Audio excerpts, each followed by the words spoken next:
This episode is intended for mature audiences only. Listener discretion is advised.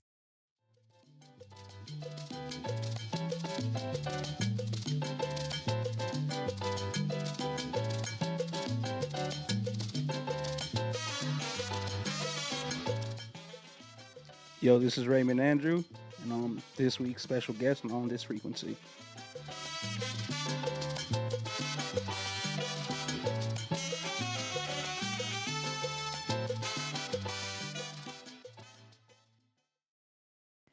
This week's guest is Raymond Andrew Castro, his government name. Ray, he is a loyal human being, a husband, a father, a barber, a photographer, a DJ. He's a dear friend of mine. I met Ray first as a photographer. My brother Michael Moda recommended him for a company event that I was producing. Ray took one of my favorite pictures of me in the middle of a speech I was giving to the company, mic in hand and the stakeholders behind me. I consider that picture to represent a moment in time where I felt I was at the height of my career as a leader in that organization. Little did I know at that time that Ray would become essentially family to me and would one day come on board with the Rose City Sound family as our content creator and DJ.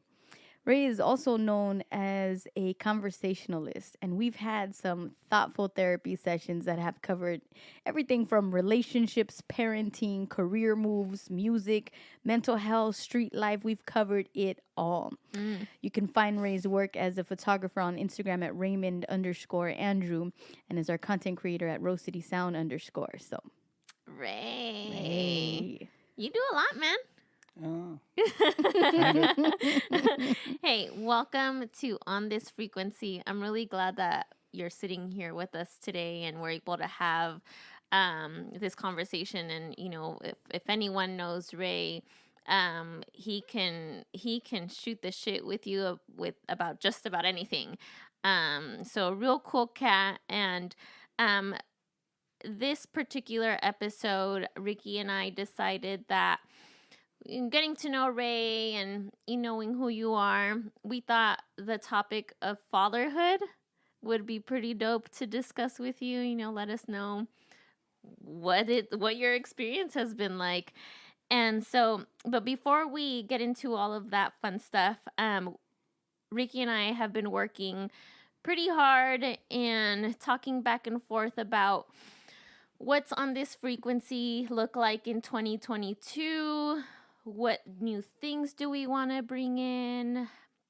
What changes do we need to make? because we mastered moments of rage. We started moments of rage as a segment to talk about our angry moments in life. Yeah. And then we quickly realized, without really knowing how to deal with those moments of rage. And as the year went on, we had less and less moments of rage and they transitioned to something else. So Yeah. So we decided, all right, out with that. And now we're introducing moments of laughter.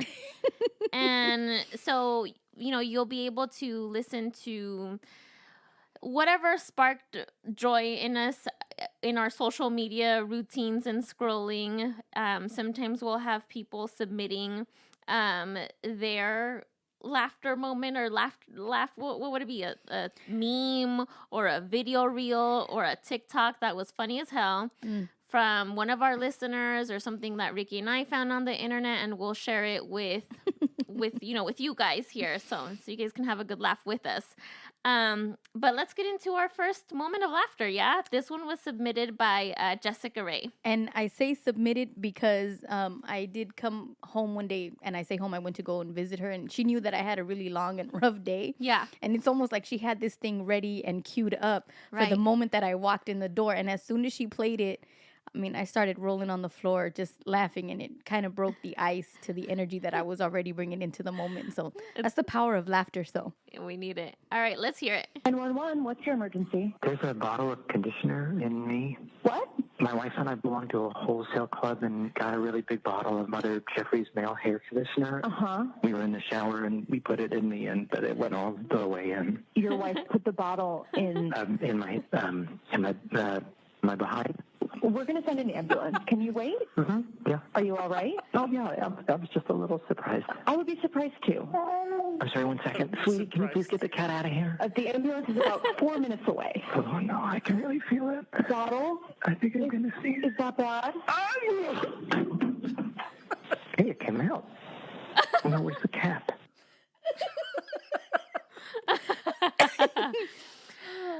I mean, I just like. Where did you guys find that? I don't know where just found that, but my favorite part of it was when the cat goes in and he's like, "Can you get the cat out?" and then when the lady the bottle hits the floor, the sound effect. And he's like, "Where's the cap? Where's the cap?" But the lady is like, are you able to wait? Yeah, I can wait. All calm. I'm okay. What were you guys doing in there? Listen. What was the idea of that? Yeah, that's a random ass search. App search. Yeah. I don't even want to know what came after No, that search. God, Like, no. Right. I just imagine the paramedics that show up on scene, like what they're walking into. Yeah. Ugh. Like, how am I gonna approach this right now in a very serious way, or Like, is there how a do- serious way to approach this? How does that call come out on the scanner? Listen, I go back to the cat. I feel like the cat was waiting for that bottle to come. Yeah. Like, I saw you, motherfucker. I saw what you did in there. God. It's like, Sickos. yeah, we have a male with a shampoo bottle up his ass. Wait, can you repeat that?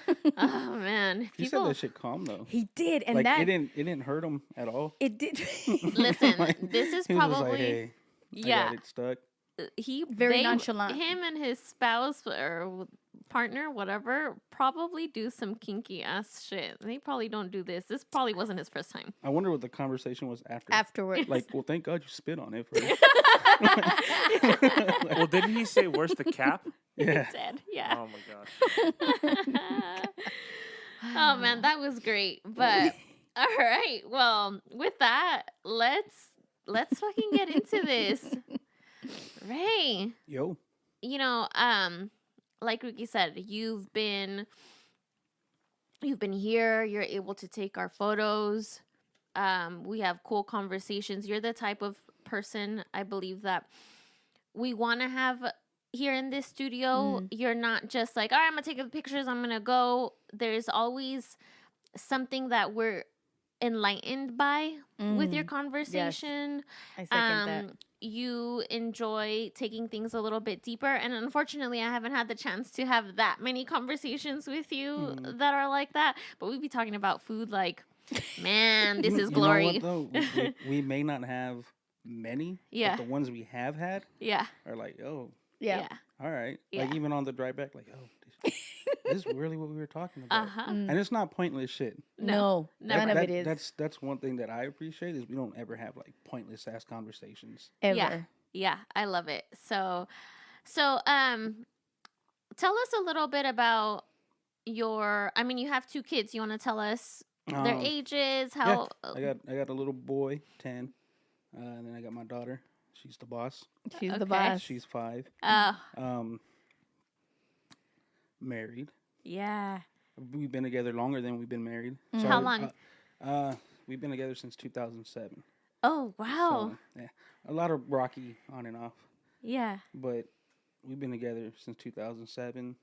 Then 2011, we had our little dude, Uh-huh. and we got married in 2015, Nice. There you go. and then 2016, my daughter was born. Oh, I love that. That's beautiful. And when Natalie and I were talking about, because we did say we could talk about anything with, Yeah. like there would be any topic that we could cover. But I mentioned to Natalie that fatherhood was an important topic because I found that within our conversations between Ray and I, Yeah.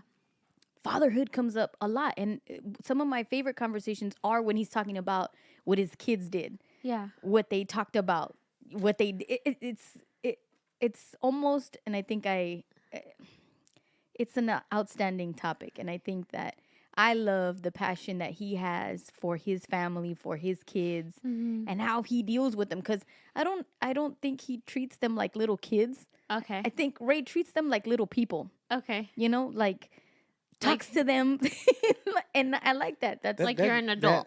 well, right. I do, but that also gets me in trouble. Mm. But In It's- trouble by them, or like it comes back and bites no, you, no, or it gets me in trouble more so like as a mom or a future mom, you wouldn't want your significant other talking to your child a certain way, right? I see. Yeah. So for me, it's one of those things where I always got to like kind of like reassure her, I'm not doing this for nothing. Like Yeah. the reason why I'm talking to my son this way Yeah. is because of this, and the Yeah. reason why I speak to my daughter this way or do things this way with my daughter is because of this. Mhm. It's never like he's just being an asshole, Right. which I get a lot. The thing is, people are always like, "Oh, he's an ass. He's an Ray's ass." always told me that, and I've never.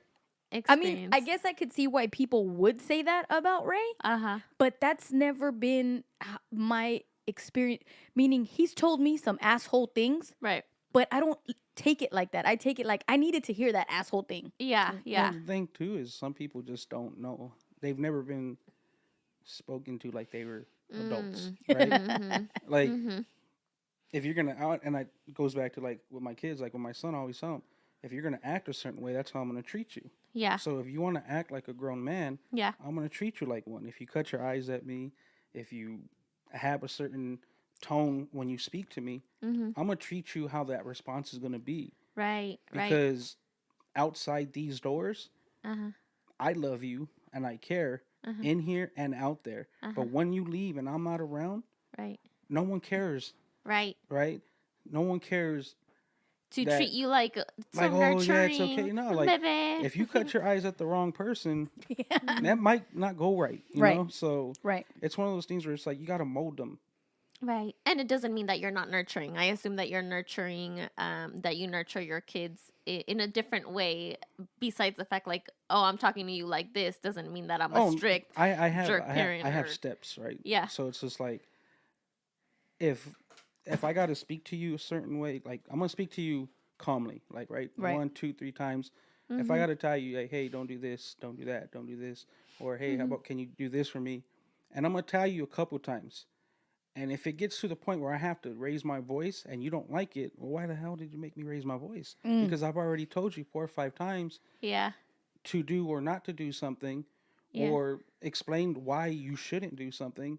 Uh-huh. You know, and it always ends with me out, like with my son. My daughter, not so much because she's only 5, Mm-hmm. right? But with my son, I always tell him, like, look, dude, when I speak nicely to you, you're not listening to what I'm saying. Mm-hmm. And it's not until I have to raise my voice and be more aggressive, and you're just like, it'll put you in that point where you're like at attention. I gotta listen now. Now I got to listen, but then at the same time, your feelings are hurt. Yeah. Oh yes, simultaneously. So, and I always had to explain to him, like, well, would your feelings be hurt if you would have just listened when I had asked you politely the No, first they wouldn't 4 or be, you're 5 right. times, Yeah. right?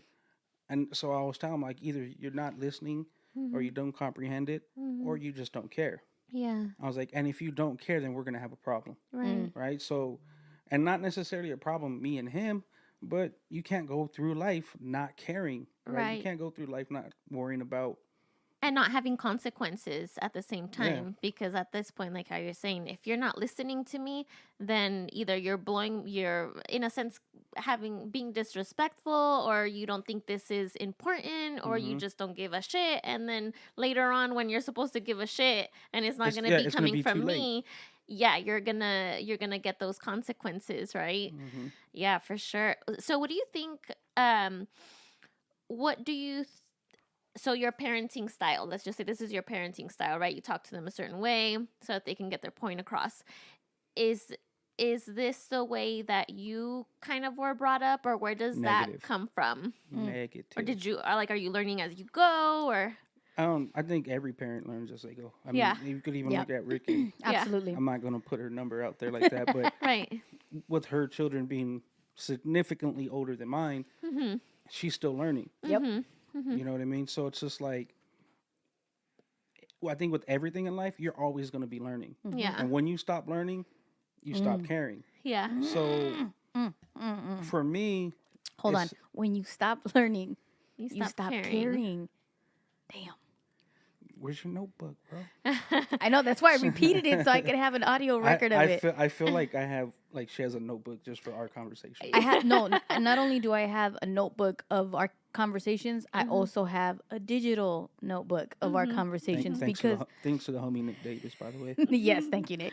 Because he definitely again he drops these little wisdom sprinkles, Yeah. Yeah. Little gems, huh? little gems like that. So can I ask, what was your upbringing like then? I was the one that a lot of people didn't think was gonna do much, right? Okay. So I'm the baby Okay. of the boys. So Okay. it's me and my little sister, but we're 10 years apart. Okay. So in essence, I'm the baby for like the cousins that grew up together. Okay. So it's just you and your sister I have an older brother. and an older brother. Okay. And then I have a brother that passed away at birth. But Okay. he's like a year older than my sister. Got it. But I was always the one that everyone was like, yo, chill. Like they pushed me aside because they were all doing what they were going to do. Yeah. And like, yo, you're just like, nah, it's cool. Don't worry about it. Like, kick back. You're good. Okay. So I was always kind of like left behind. So that happening, I used to always just watch, right? Uh-huh. But that also made me like do shit my own way, Okay. which in return, me doing shit my own way Mm-hmm. caused a lot of attention, Mm-hmm. right? So I was the one. I did have cops at my house when I was a kid. Like, Okay. you know, So you're a troublemaker. I wasn't necessarily a troublemaker. Okay. It was just more so I'm going to do what I want to do. Okay. Right? No matter what society says. Pretty much. All right. I got And- you. But as far as the parenting side of it, the repercussions aren't the same. Mm. So I was the kid that like, and I say this, and maybe some parents will be like, oh, no kid ever deserves to be like hit or like treated that way, right? So when I look at the shit that I did and I look at the repercussions, I was like, well, yeah, I deserved it, right? And by no means do I want anyone to think like I condone beating the shit out of your kids, because I don't. Right. And this is why I take the certain steps that I take with my Right. children. Yeah. But it's just like my dad was raised a certain way, Right. so he raised us a certain way. Yeah. And I was just the one that I was like my son Yeah. and my daughter did. I don't listen. I'm hard headed. You're not gonna tell me I can't do something. In life, like later on in life, that worked out for me, right? But as a child, No. Right. with that old school mindset for parents, like do as I say. Not as I do. Exactly. So it's just like, if I say you can't do this, don't do it. Yeah. Right?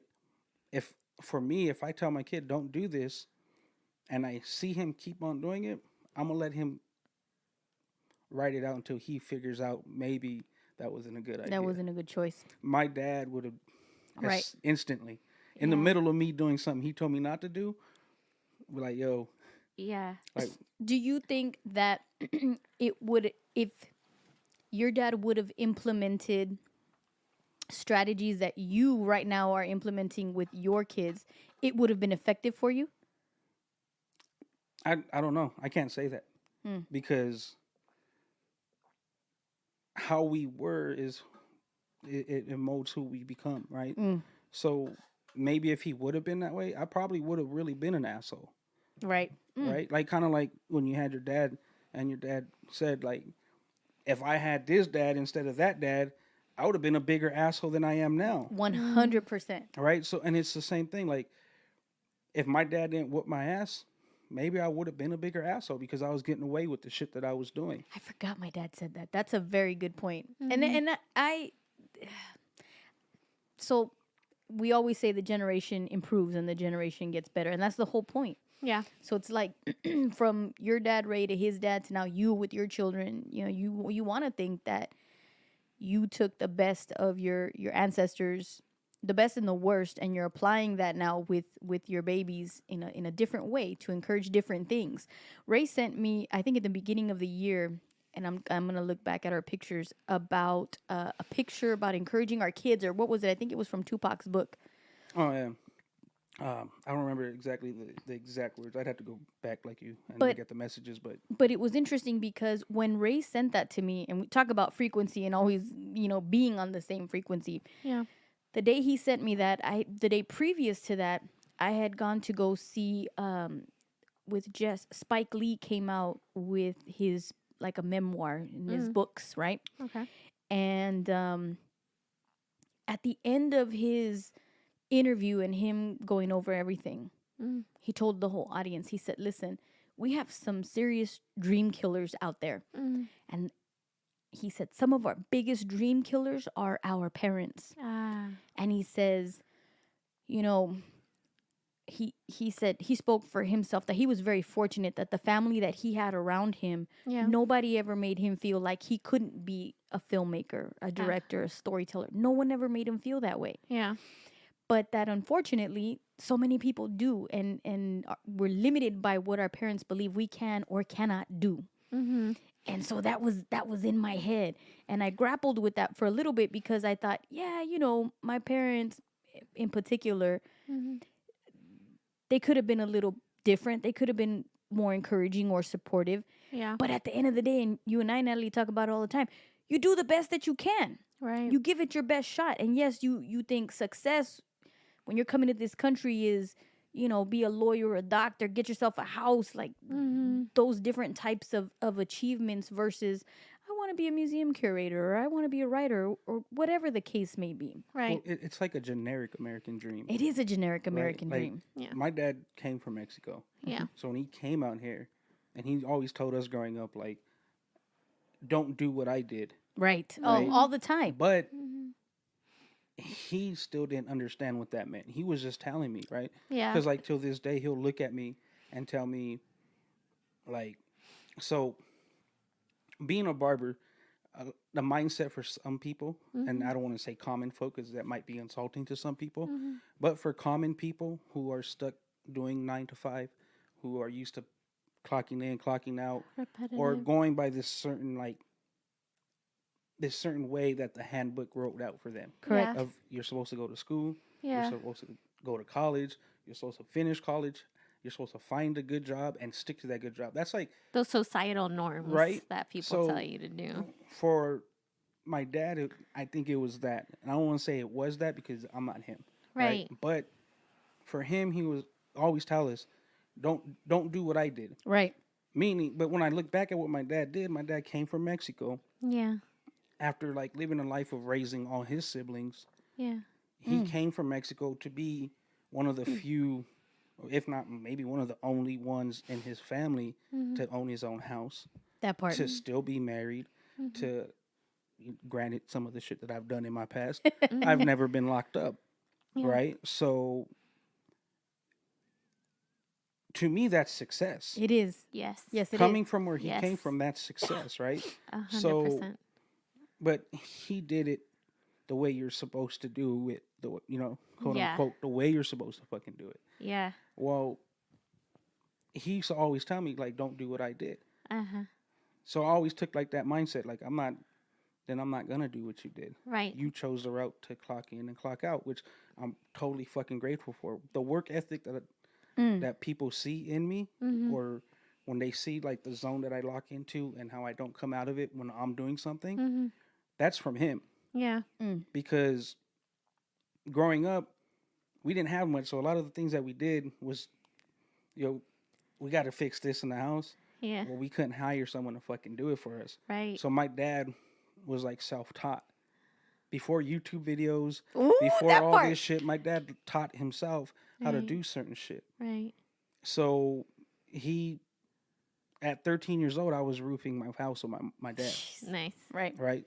So when I said like I didn't have a normal childhood, Yeah. I didn't, but I still did.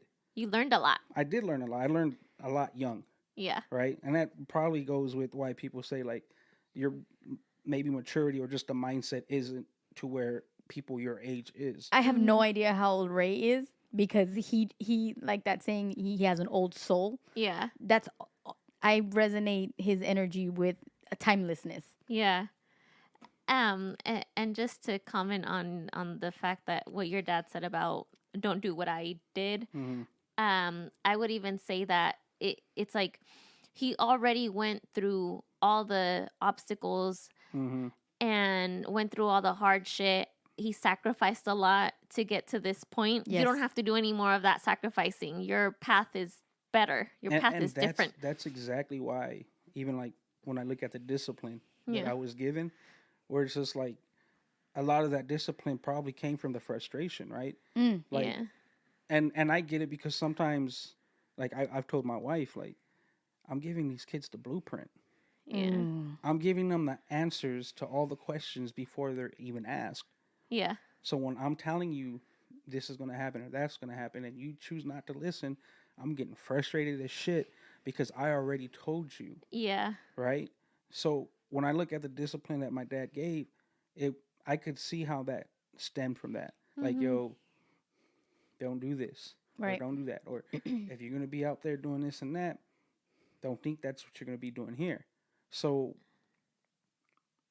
not doing as I was told or taught the way he thought he was teaching, Yeah. a lot of that discipline probably came from the frustration of I already gave you the answer. I already told you this. Yeah. I've been telling you this, and you're not listening. You know? And that's what's wonderful about it, right? So if you take what Ray's dad did, and like Ray said earlier, my dad was doing a 9 to 5, and he was doing a 9 to 5 to just sustain his family and sustain a foundation here in the United States, so that now Ray has the luxury Yeah. of saying, I'm not going to work a 9 to 5. I'm going to make my own schedule, be my own schedule, do whatever it is that, is going to bring me and my family righteousness. And now, so it makes you think like, dang, what are his kids going to do? But you know, Right. what's Right? crazy, Because they're going to see that and it's like, all right, the cool. crazy part about that though is like, so me growing up hearing my dad tell me that shit, like I said, I'm the baby Right. of all the boys, right? So I would look at my cousins, and my cousins grew up and I didn't realize until I got older that they were looking at my dad like, oh, that's what I was supposed to do. So in perspective, my dad just retired last June from the post office. Nice. So I believe he was there 34, 35 years. Wow. Well, two of my cousins who like looked up to my dad, I guess you could say. One's like one of the heads in the post office out in like LA area. Wow. And then I have another cousin that's doing the same thing. So it's just like what they thought they were missing as far as like maybe like a father figure. Like they have their fathers. Right. But just as far as like sometimes the person in front of you isn't the person you look up to, right? That's so true.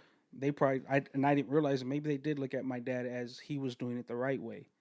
So they jumped into that same avenue. So hearing my dad tell me, don't do what I did, Yeah. I'm like, yo, why? But Mm. my cousin here Right. is doing it. My cousin there is doing it.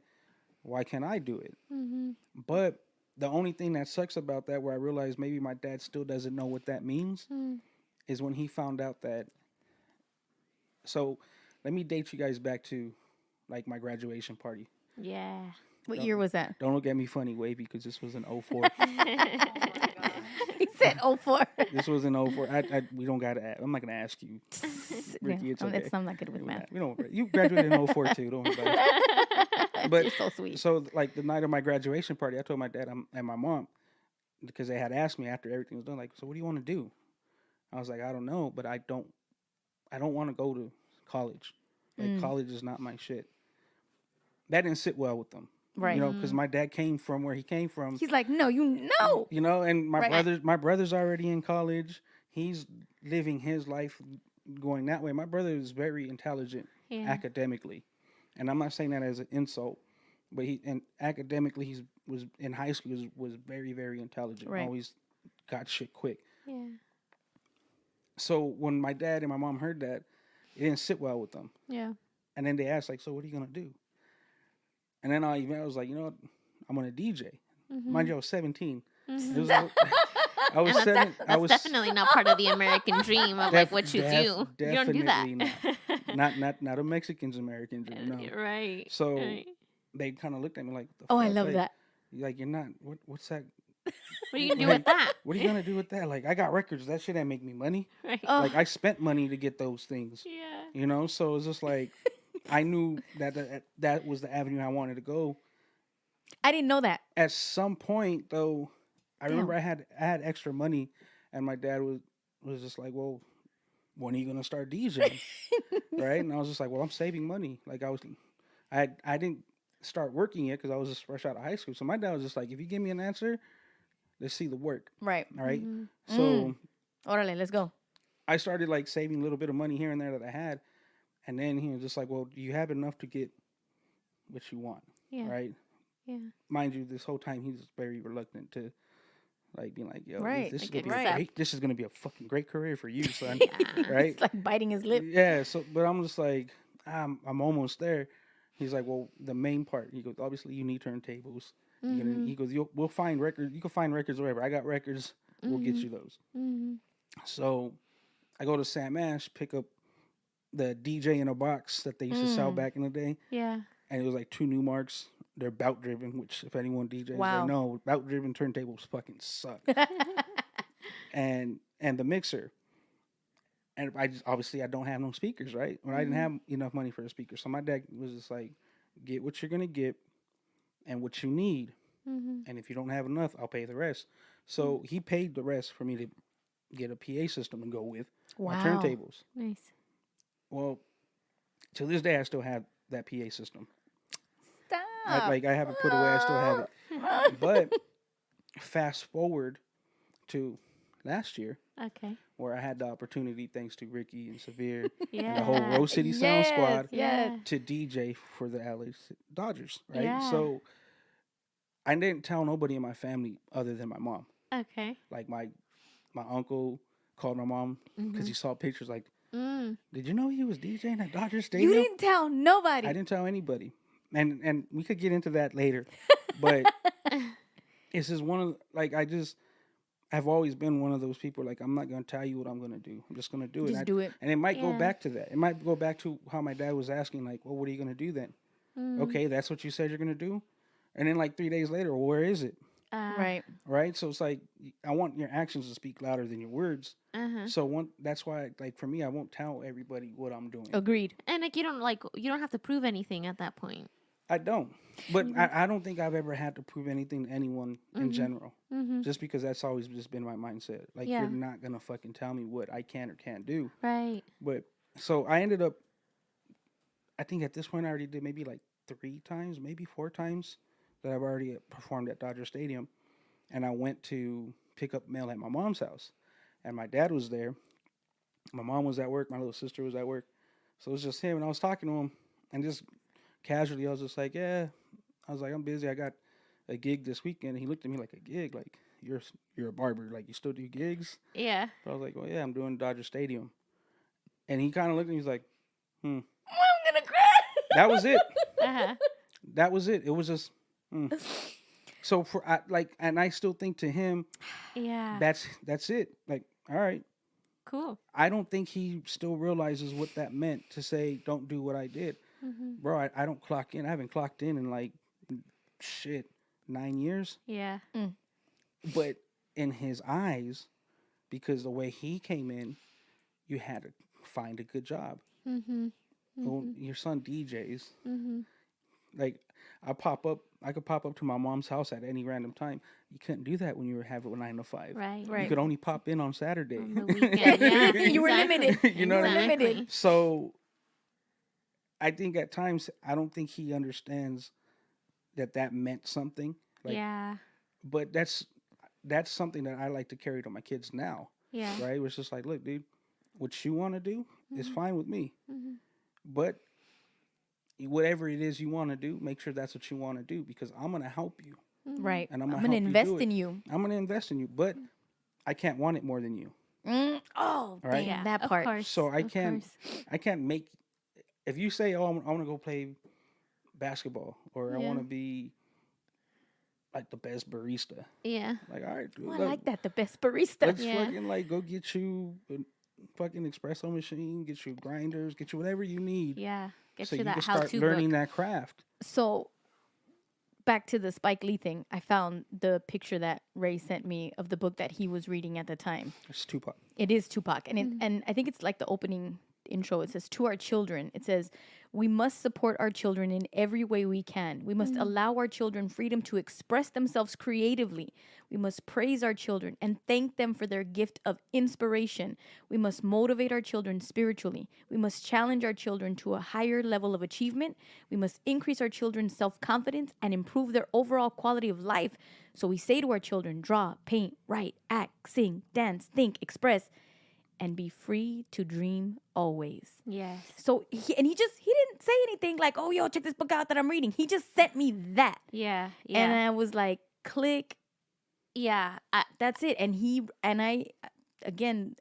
we talked about him speaking on fatherhood. He represents that. He walks the talk. He walks the belief. He does that and his children are perfect examples of that. You know, I had heard way more about his kids before I actually met them. Yeah. And then when I met them, I was like, oh no.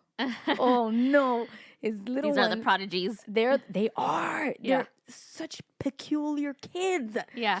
And Kara, the little one, she's a firecracker. She's explosive. She's just a burst of energy and just, I'm going to get into everything. Like, just.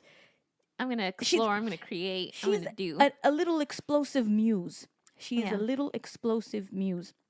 And Josh is inquisitive and a writer and thoughtful and intentional with he has a little notebook, and that's where I connected with him on that respect. I was like, man, this is no joke right here. Like, yeah. I was about to volunteer myself to be the madrina de honor for both of these kids. I was like, what's going on here? So I connected with them, and then everything made sense. You know, meeting Samantha, Ray's wife, and her critical thinking brain, and her sense of humor, and how she operates also with the kids. Like, I was like, man, these kids are set up for success. They got good parents. But they don't know that. We will. They don't know that. And like, even my wife doesn't know that, right? Because like how you say, how she's such a critical thinker. Sometimes when you think and you're a critical thinker, that's all you do is think. And you don't take the time to like reflect after you've thought about what you've thought about. Yeah. So there's times where I try to like, I get what you're saying, but here's this to go with it, right? So can you imagine how you're saying like, this one's a little time bomb, and this one's a critical thinker, and this one's just like, I got to deal with all that in one package and navigate each one. Yeah. Right. Yeah. And they're different. They're different people. And sometimes, like, so when I think about my daughter, like sometimes I think about Ricky in the sense of, I remember a few times Ricky's always said like people always try to keep me to shut up. Like they wanted me to not say nothing, not say a word, or so it's just like, I don't want to do that to my daughter. Right. I do want to tell her to stop saying the same thing 10 times. But I don't want her to be quiet. But I don't want her to be quiet. Yeah. You know? So that's when I'll tell her, like, look, I heard you the first time and I already gave you an answer. You don't need to ask me again. Yeah. Like, it is what it is. Yeah. You know, like I can reassure you. Yeah, like today, she was like, got it. before I came here, she's like, Dad, you're going to give me chocolate milk, right? Go to the store, give me chocolate milk. I was like, baby girl, I already said yes. Yeah. Okay. And then like 3 minutes later, Dad. the chocolate milk though, right? The chocolate, like, and I looked at her, I was like, Niña, ya te dije, right? And my son Do I gets need to mad. say it in Spanish now? You know what's funny? She's the only one that understands Spanish. Really? My son, he'll tell doesn't. my wife, like, how does she know Spanish?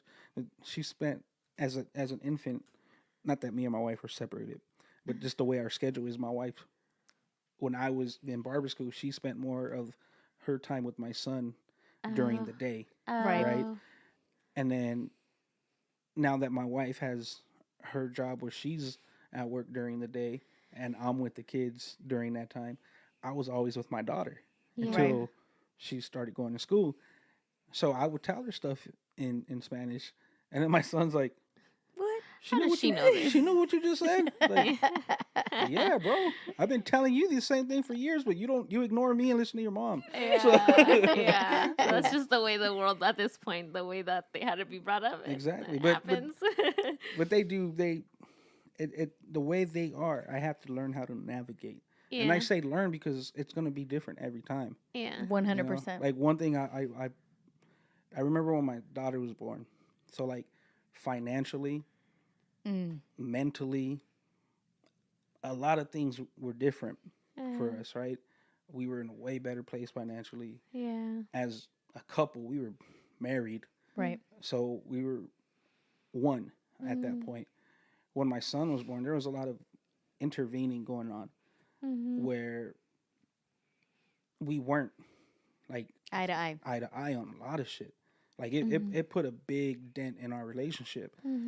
So even as being a parent, even though we did agree on certain shit, just being hard headed, we wouldn't agree on shit because well, you're always wrong, so you're wrong about this. Yeah. It's like, no, I'm not. Like, what are you talking about? You know? Yeah. But so I've always told my son, and I remember the first time I told my son, it was just me and him, and I was like, look, dude, I'm gonna apologize to you now because your sister's gonna get the best version of me, and it's not because I love her more. It's not because I think she's better than you, but you're my first kid, and it's the first time I'm being a father. Yeah. So I'm not going to know everything you do is going to be a first time for me. Yeah. And I will know after I dealt with whatever situation it was with you, how to deal with it with your sister. So she's going to have the best version of So me. to my point, how old was your son when you told him this? Probably like 6. 6. Imagine as a 6-year-old, you're hearing your dad say, listen. And then everything he just said. Yeah, and I think I'm so glad that you mentioned that because I feel that a lot of parents and they think that just because you're talking to a 6-year-old that they don't understand or they don't know an apology, but they very much are looking to have an apology from their parent, this person that is older, because A conversation. because it gives them that sense of respect that I am human, I deserve this, I deserve to understand you, and that we can have this exchange even though I'm 6 years old, because they very much do get it. So I'm really glad that you brought that up and that you did that with your kid. Because if I imagine if Ray didn't articulate that to him, he very much was feeling it. He very much was like, wait a minute. Yeah. How come she's getting this, and that? I didn't get that. But What happened with me? That goes back to us being children, right? Not even saying like, oh, my parents, because my mom's everything, right? So there's a point in my life with my dad where to me it was something small. To him, obviously it wasn't. But my dad stopped talking to me. Like to the point where I would walk in the house, say hi to him, and he wouldn't acknowledge me. Indifference. Silent What is treatment. the difference? That drives me But crazy. My wife was right behind me. He as soon as I Acknowledged passed, her. he got up, gave her a hug, gave me a hug. So it's just like, all right, bro. Yeah. And I'm the type of dude like you don't have to tell me nothing. I'm gonna see it, and I'm gonna put you where I need to put you, right? And I'm not saying Compartmentalize. I'm not saying I don't want people thinking I'm gonna beat the shit out of my dad, because I won't ever put my hands on my dad. But when I say my mom's everything, is because through a lot of the shit that I put them through, my mom's never budged to keep her mouth shut. As like, I'm not gonna talk to you because you did this. Right. I'm not gonna look at you. Don't come near me because you did this, or because they came here, or She represented that unconditional love that no matter what, whether she liked it or not. that goes back to your guys' episode of unconditional love. Only people in life that can have unconditional love, in my perspective, is a mother. Right? Your spouse, all that shit's conditional. But that's besides the point. But that's my mom. I learned a lot of shit more parenting wise from my mom.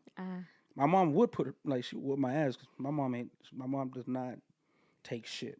Yeah. My mom grew up the way some people say, oh, my mom grew up the way you see on TV. Like, oh, this is this and this is that. That was, my mom lived that life. Yeah. Like, and when other people see it, they're like shocked by it, right? Well, we're not, because that's what we were used to, right? That's your mom. So it's just like when I watch movies and like we'll see like raza shit. A lot of shit portrays how the women are, and people are like, oh, that's.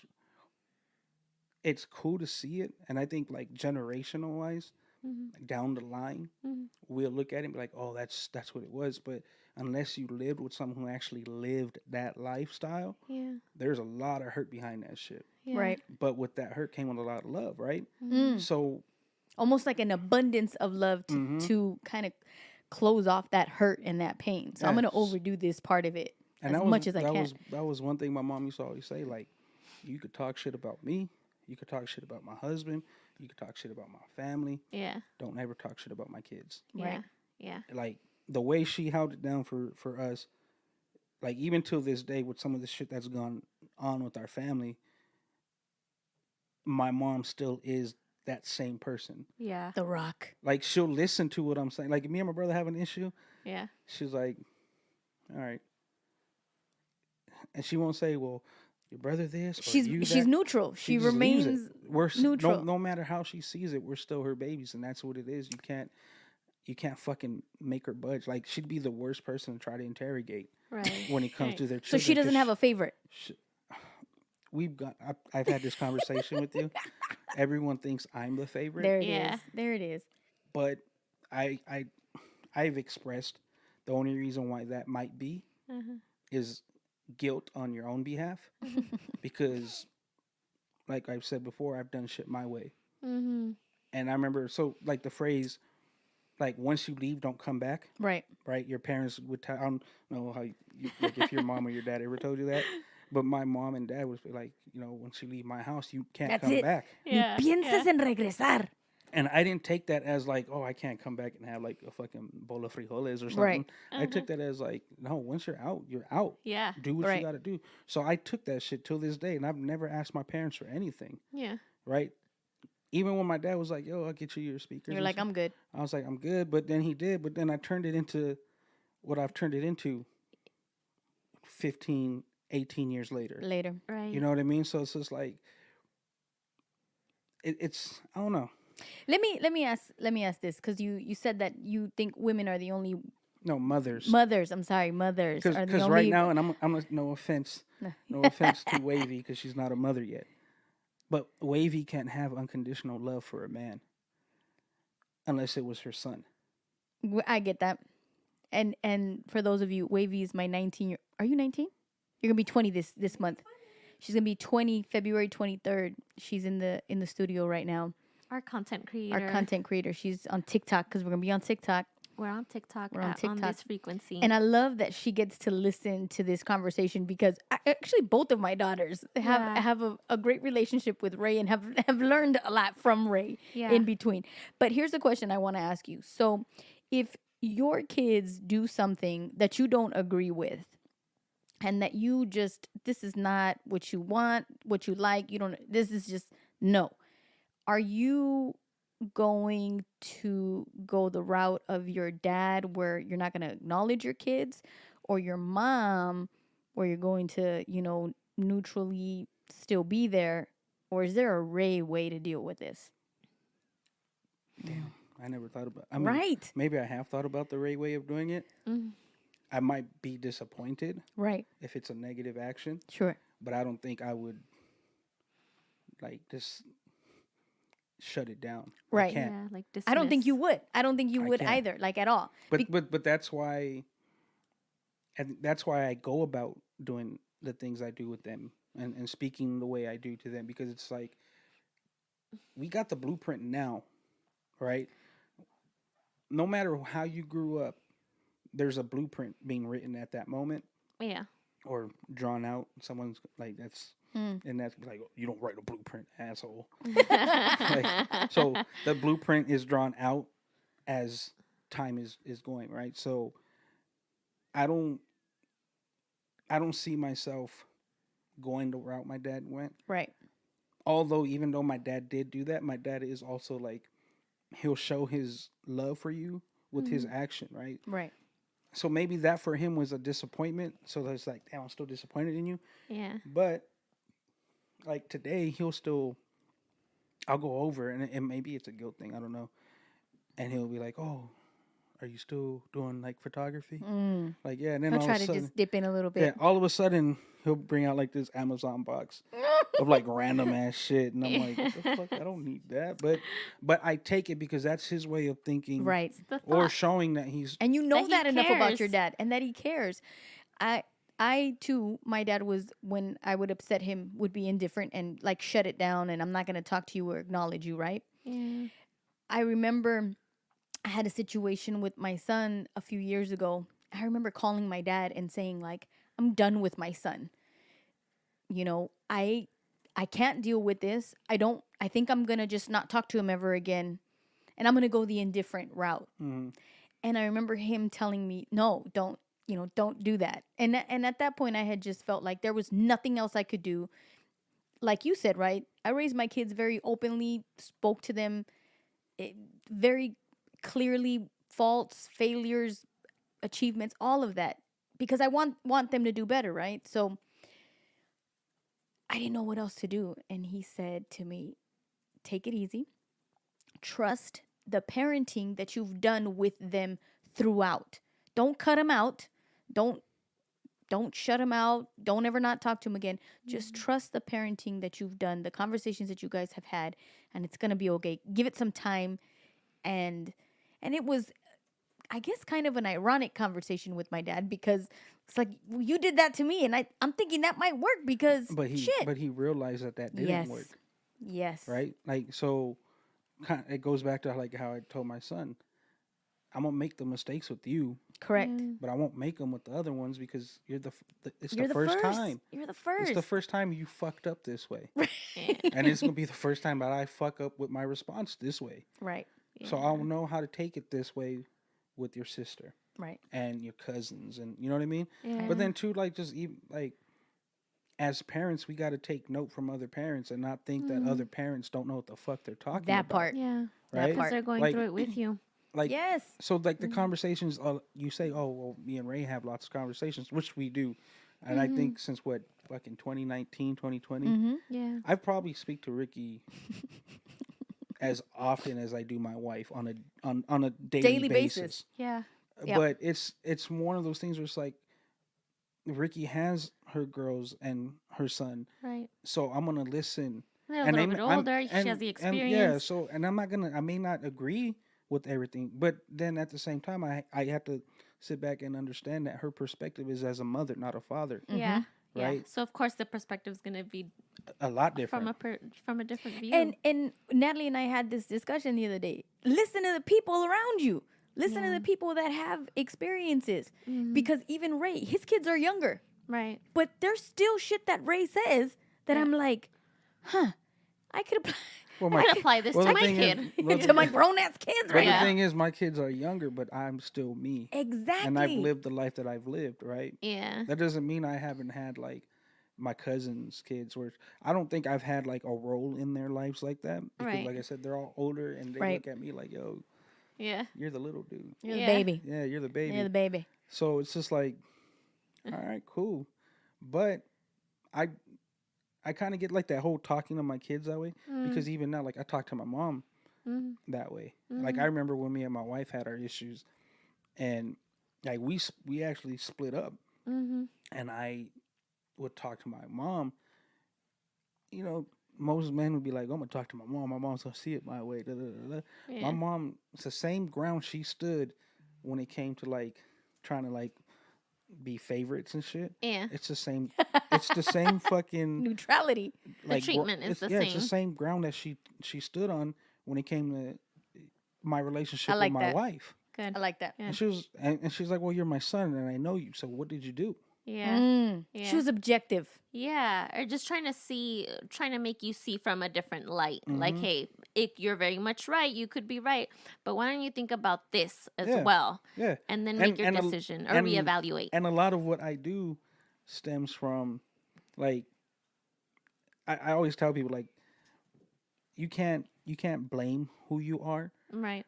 off of where you were in life, right? Okay. Yeah. Because you can't be like, "Oh, I grew up this way. This is why I am the way I am." Right. Yes. They're like, with a negative notion, that doesn't make sense. Why would you do that? Yeah. And why would you continue about your ways if you already know that's really, fucked up? You're really feeding yourself a fucking excuse Yeah. to say it's okay that you're doing this. Yeah. Why can't you just take like, all right, well, I learned not to do this because I did it at this time in my life. So this time I'm not going to do it because that didn't work out that way. Yeah. Yeah. Or my parents did this, so as a parent, I can't do that. Yeah. Right? So it's like, I get irritated when people, I've told Ricky this, you can't blame shit on your kids. Nope. You can't blame shit on your kids for nothing. Right. More so in the aspect of, I don't like when people say, I'm not going, or I would have done this, but I had kids. Oh, yes. Like, Don't put that on them. What the fuck? Like, I would have went to college, but I had kids. Right. Or I would have did this, but I had kids. I agree But with like, that. well, first of all, it's not your kid's fault that you. Yeah, that kid did not ask to be here. You were doing your thing. Exactly. Right? That kid did not ask to be here. But how do you look at your children as something that's like prohibiting you from doing Correct. great in life? You're supposed to look at your children as motivation. You're not supposed to look at them like, You're holding me back. You're holding it's me because back. of Like, you what I the can't fuck? live Like, what my do you mean? dreams. Right. Oh, I couldn't do this because I had you and your sisters and your brothers, and Right. then you're like, no offense to parents to say that, you're a fucking loser. You were bred to be that. This is why I love Ray. You're a Right? loser if you think that. If you, I mean, it's true because, and so, like, I take it back to my mom again. My mom lived a certain lifestyle, and I don't try to put my mom's business out there, but she dropped out of high school early. I think she was freshman or sophomore, and she dropped out of high school, and it was more for like, not because it was more behind it where I don't want to put her business out there like that, but she dropped out years later. I graduated in 2004. My mom actually went back to get her high school diploma in 2003. There it is. Oh, that's Right? awesome. So even though she did do what she had to do to take care of us, it didn't stop her from Achieving what she needed to she achieve. needed to do, Yeah. right?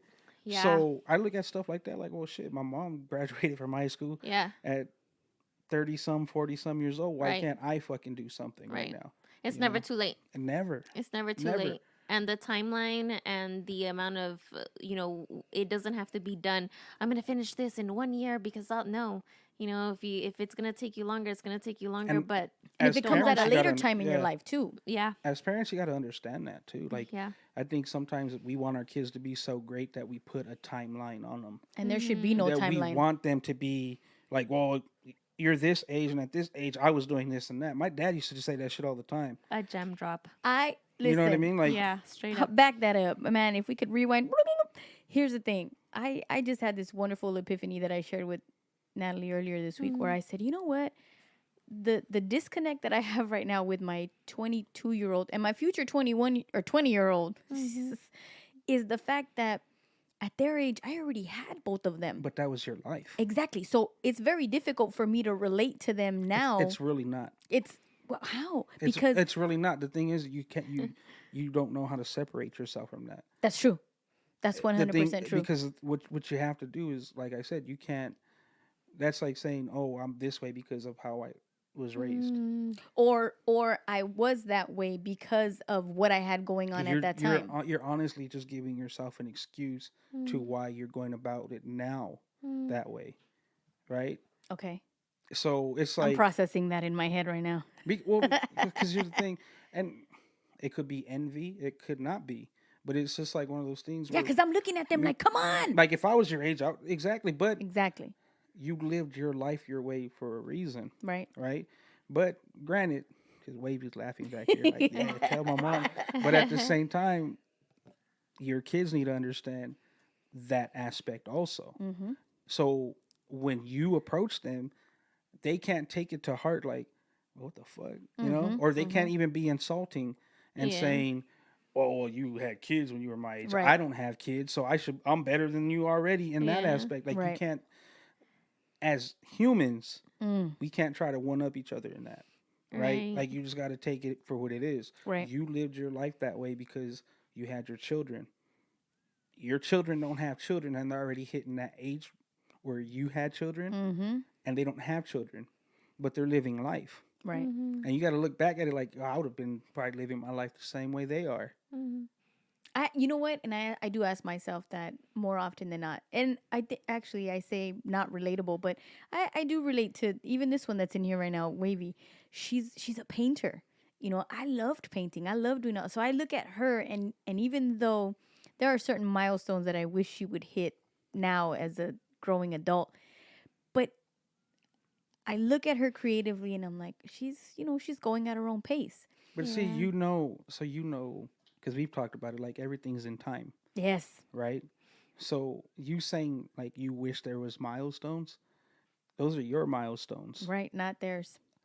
Yeah, Her you have this milestones aren't the fucking expectation. same. At all. You know what I mean? At all. Like, if you were doing the 9 to 5 and full-time mother, I'm pretty sure within that time frame you didn't think about painting anything or No. writing something. No. I'm pretty sure then you wrote less than you do today. 100% true. So This those is why I talk with Ray all the time. those are your milestones, not theirs. Yeah. And that's where a lot of times we end up doing that to our children, right? Where Yeah. we, damn, bro, if I'd have had that time, I would have did this and that. Right. But then we got to sit back and understand that's not And- what if that was what it was supposed to be, that's what it would have been. Which Ray and I had a conversation about that whole being a dream killer for your kids. Like we talked about that and we were like, man, we don't want to be that for our kids. And sometimes, and that's why it is important to talk to people because they will see a different perspective than you're living. Right. So I'm over here thinking I'm trying to do the best and not dream kill my kids' dreams. Yeah. But inadvertently, Yeah. I am. But Yeah. it's I don't think it's inadvertent because you're fearful. Right. And I always say like, and I tell Ricky this all the time. It's like my mantra: lower your expectations. Just lower your expectations all the way down here. Don't Like, expect anything from anyone. Oh, you're not. No, you're not supposed to. You Like know what I you're mean? like on point with that shit, Natalie. Because That's you hard. can't sit there and expect. because you're people gonna to- be fucking disappointed All no the one does. time. No one does Yeah. things your way. Right. Right. At the end of the day, no one does things your way. Or the way that you want them to do it because no one's a mind reader. How are they supposed so to know how you want? like Natalie, Yeah. even you being an expecting mother, Yeah. you're gonna get Ricky, and I'm pretty sure Ricky's gonna be like, Natalie, don't do that. Do it this way. Hell yeah, I tell Yeah. you. But that everything. doesn't mean that it's right, Right. right? And you might have a conversation or with my right for wife. her. Right. You're gonna have a conversation with your mom. You're gonna have different conversations with different mothers. Yeah. All you can do is just put it in your own perspective and go about life. Your own spin. Right. Right. Because you can't, like you said, you can't just lower your fucking expectations. Yeah, you'll be much happier, and I think you'd be much. Everyone at that point wins. Because then who's the fool? Right. Who's the fool that I'm disappointed in you for not doing what I thought you should I'm have the fool done? for having an expectation. I'm with that. Believe just- me, and that's ever since that's been in my head about not expecting things from people. But a lot of people will say that that's not a realistic thing, and that's a whole other topic. I want to circle it back to this fatherhood thing. I want to say that I feel like if I were to ask you, what made your dad great, I feel like you talked about that thoroughly. What made your dad a great dad, right? Because it is the end product, which is you, right? See, some people would be like, yo, you're fucking conceited if you said what made your dad great was the fact that you're here.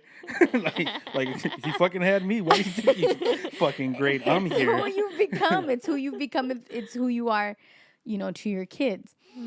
I would ask, what do you think makes you a good dad to your kids? The fact that I don't see myself as a dad. Huh. I didn't expect that answer. What do you see yourself as I mean, to your kids? let me, because the thing is, I am a dad, right? Yeah. And I do see myself as a dad, Yeah. but I try not to carry too much of our life experiences, Your like a dad, baggage. right? Because it's like how you just said, lower your expectation, Yeah. right? If I go about with that title, like I'm your dad, Right. then I'm not gonna let you be a child, or I'm not gonna let you be. Right.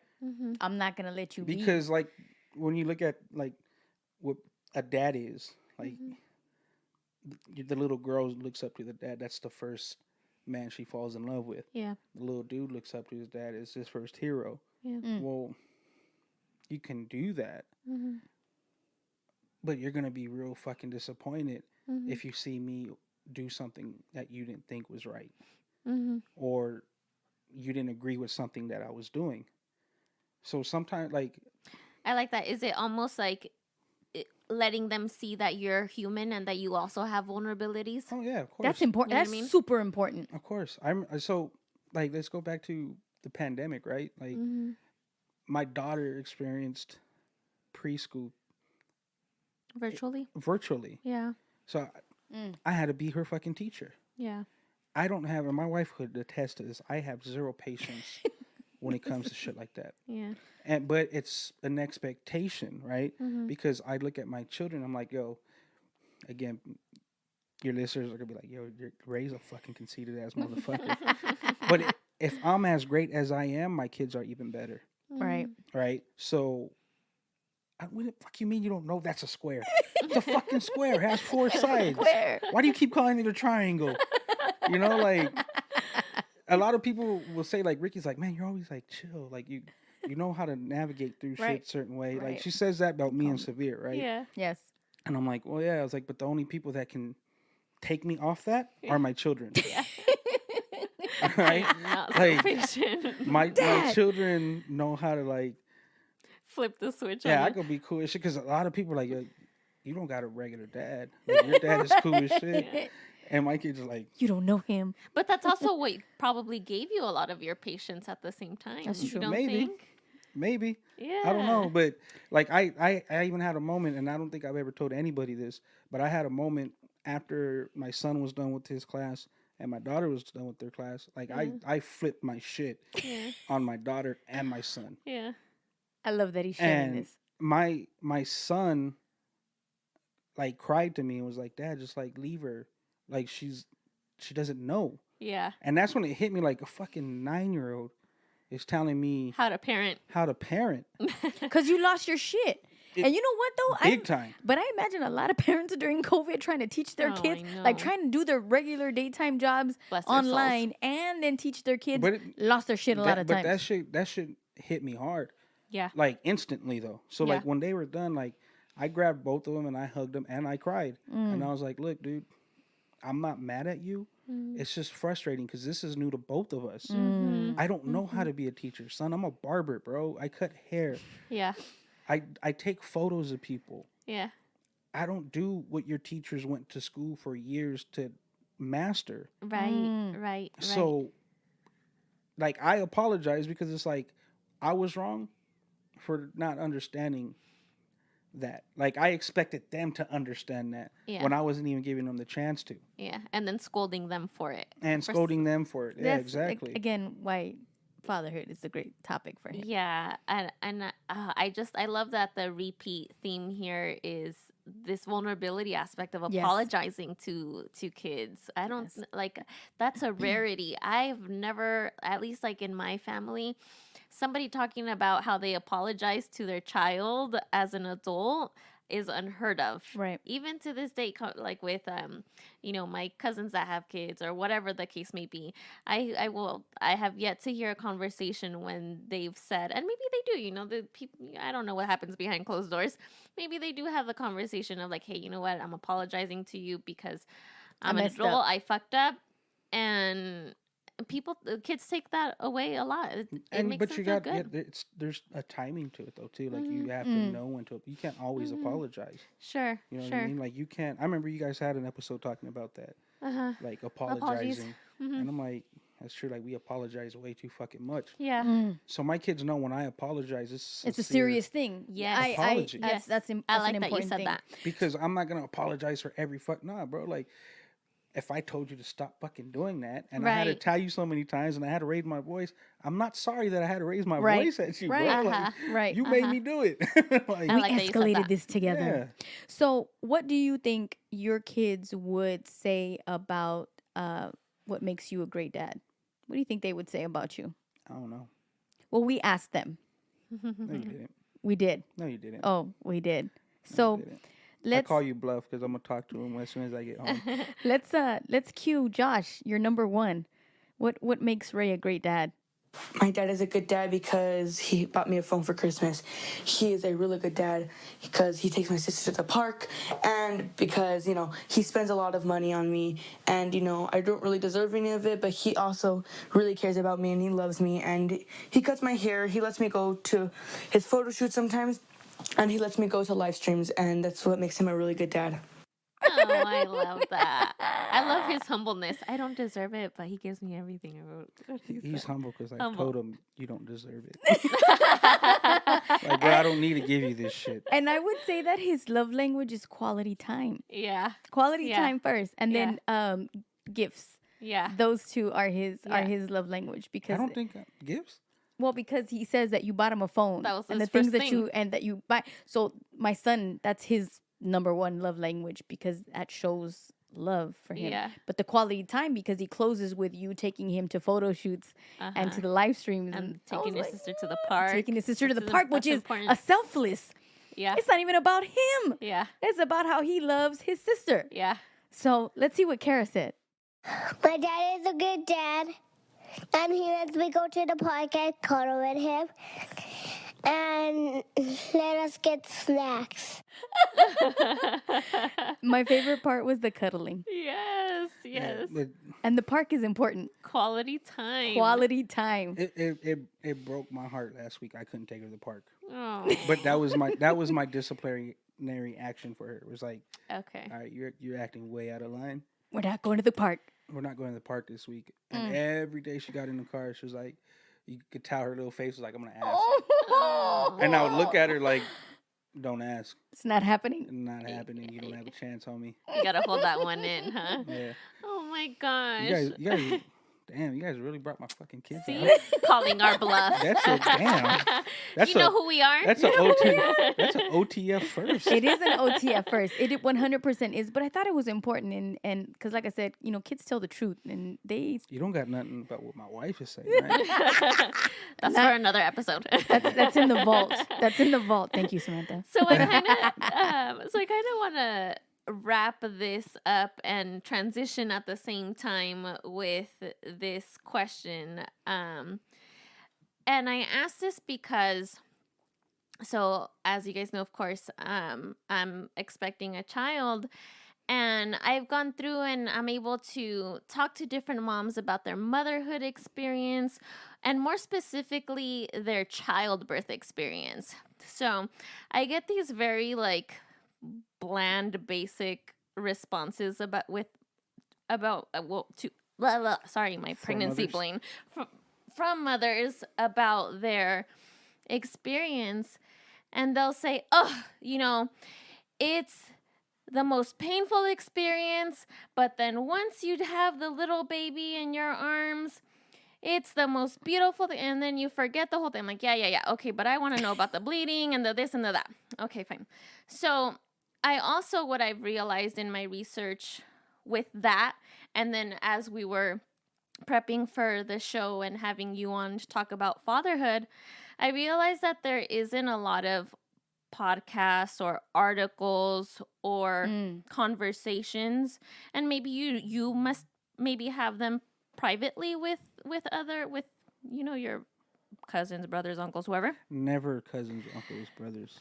Okay. I could guarantee you my conversation, like my fatherhood conversations, are never with anyone in my family. Okay, so that's important, right? Because I think we need these stories. So what I wanted to ask you is, do you remember the feeling you had when you first laid eyes on your babies? What was your experience? What were you feeling? You guys trying to make me cry, huh? Yes, we like to do that here on this frequency. That's a goal Oh, shit. for all of our guests. To be honest, I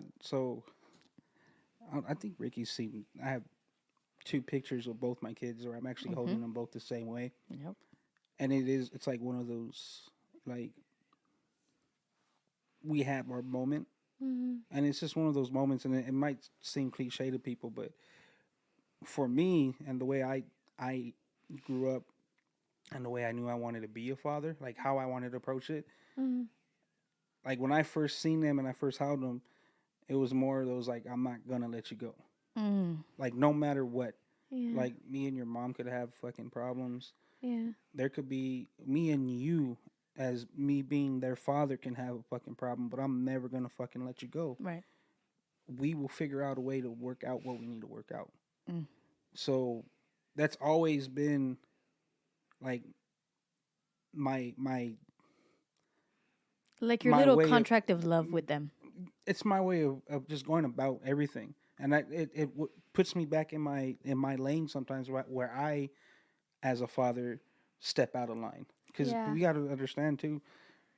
Like you said earlier, fathers are humans. Right. Yeah. We make a lot of fucking mistakes, Yeah.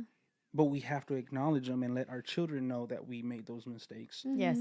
But that doesn't mean because you made a mistake or because I made a mistake that now we're not together. Like, I'm never going to fucking let you go, whether you made the mistake or I made the mistake. I'm going to always fucking be here. there, no Yeah. matter what. Nothing and no one will put Then. a divide between me and my children. Yeah. Whether, like, even with work, I always tell people, look, I can't do this or that until after this time because I have That's my right. kids. Mm-hmm. Kids are number one. If it doesn't work out for you, Mm-hmm. then fuck it. And see, and for a little while, like I was putting work shit in first, or I would be like, and me and my wife would have those arguments. Yeah. But it's like, nah, like I just recently actually I told Ricky like, I just explained this to these people that I can't do this around this time because of My kids. my kids, Mm-hmm. and not blaming my kids, but this is just what I'd rather This choose. is the priority. This is where I choose to be within that time frame.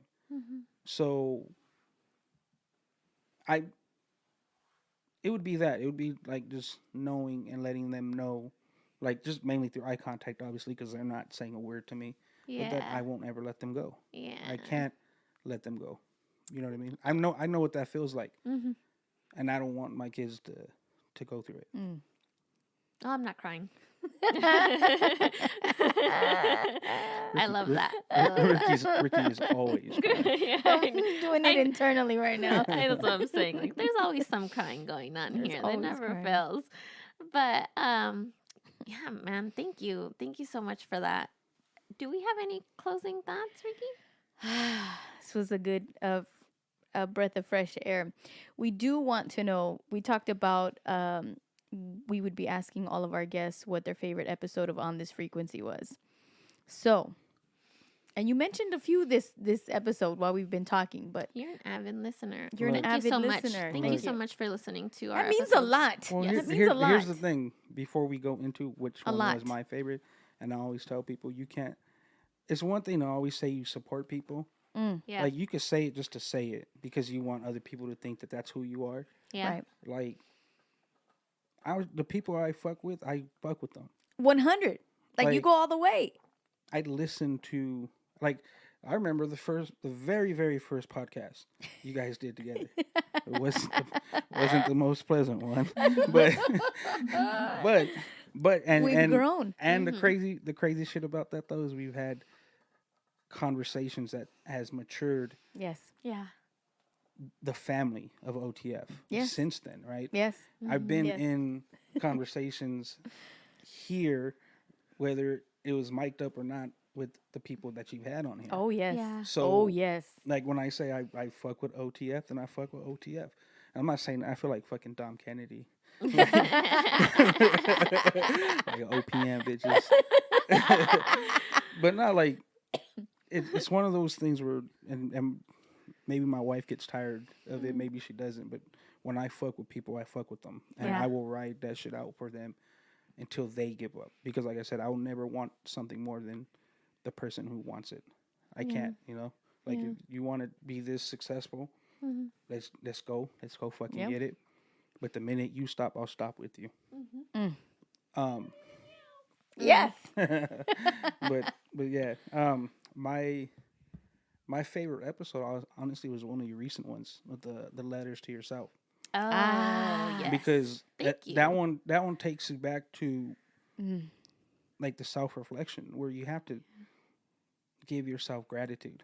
Yeah. Yes. Like some people think it's you being conceited or you're very like It's this Right. ego. Yeah, like, oh, you think a little too highly of yourself. Right. Yeah. No, you have to fucking think highly of yourself because Yes. if you don't, who will? Yeah. And that's reflected. Yeah.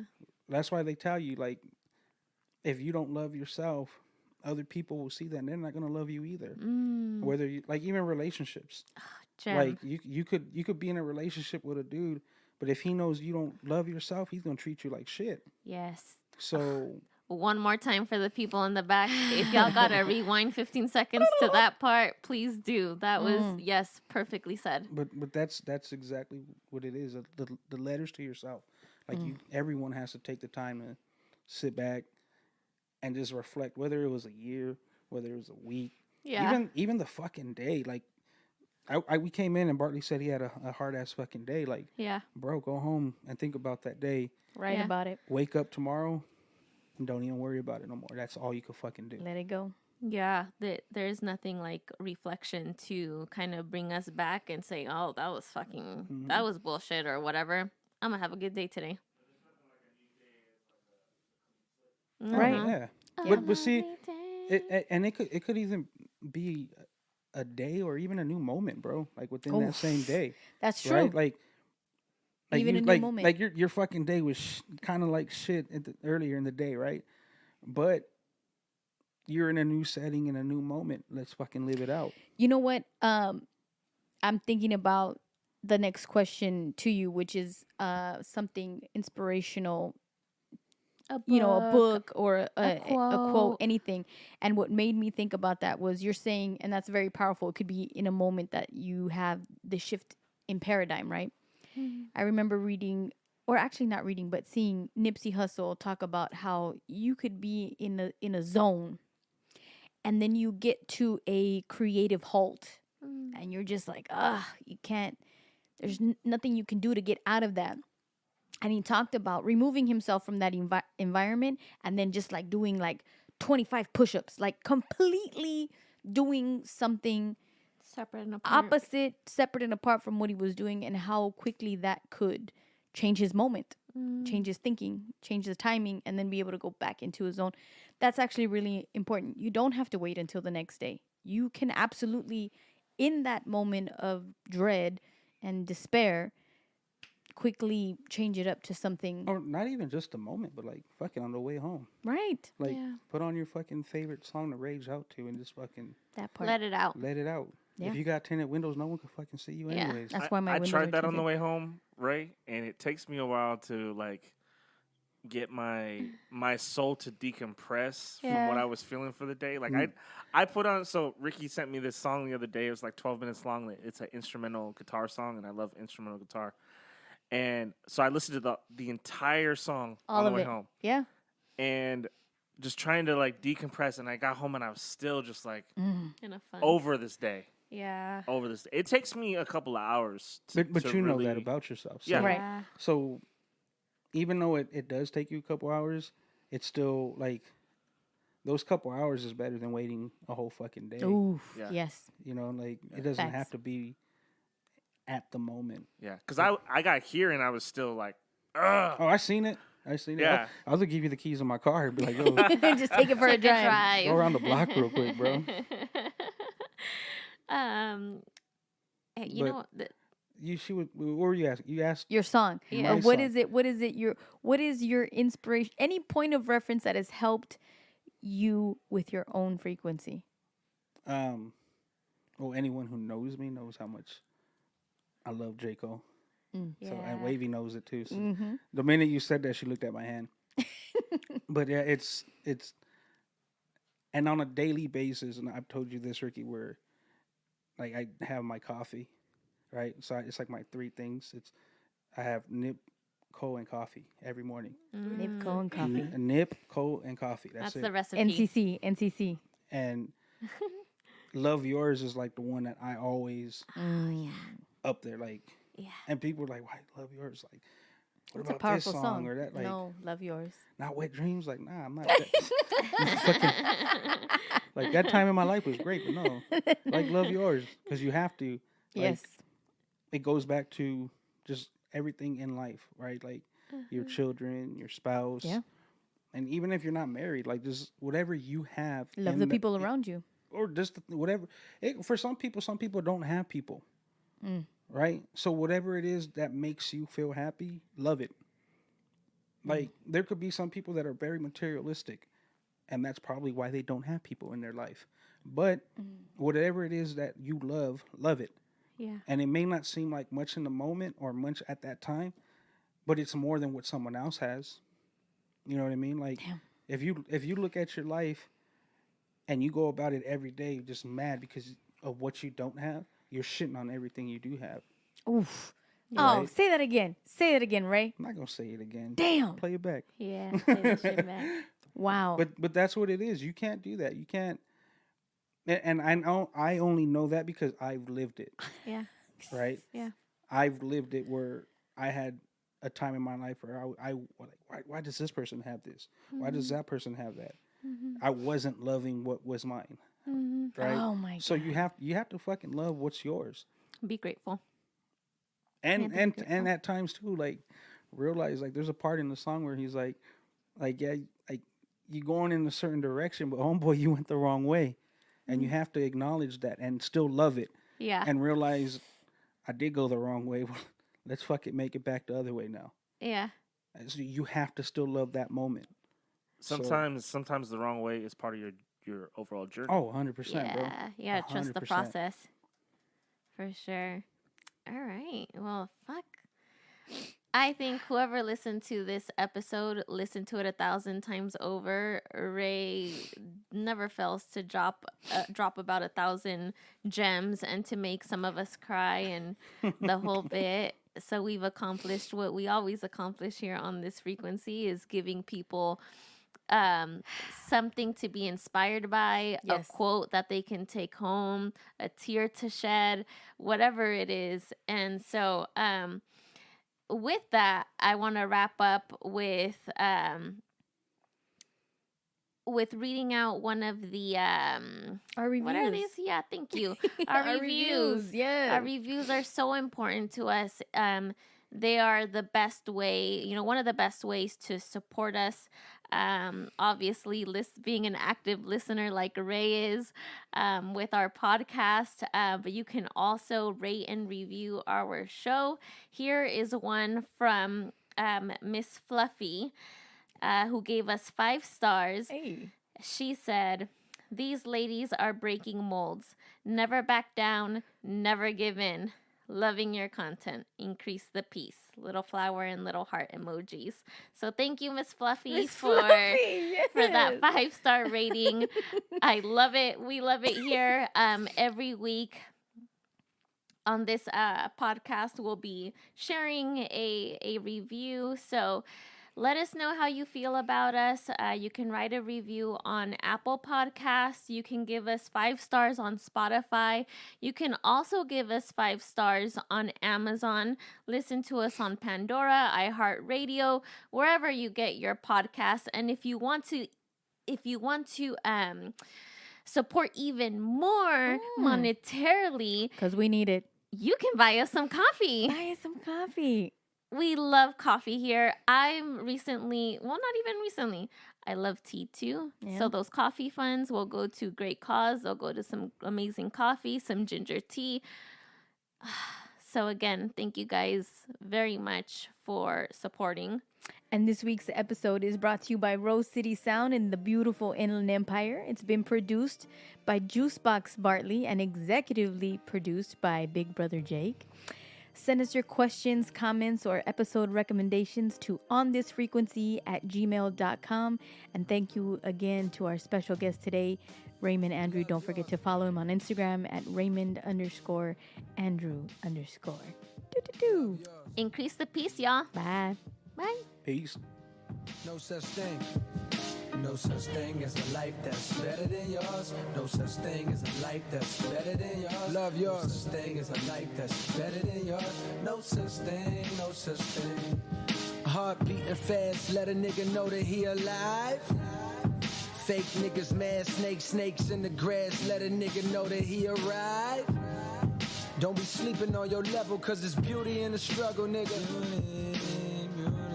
Goes for all y'all. It's beauty. in the struggle, nigga. Let me explain. Yeah. It's beauty in the struggle, ugliness in the success. Hear my words and listen to my signal of distress. I grew up in the city and know sometimes we had less. Compared to some of my niggas down the block, man, we were blessed. And life can't be no fairy tale, no once upon a time. But I be goddamn if a nigga don't be trying.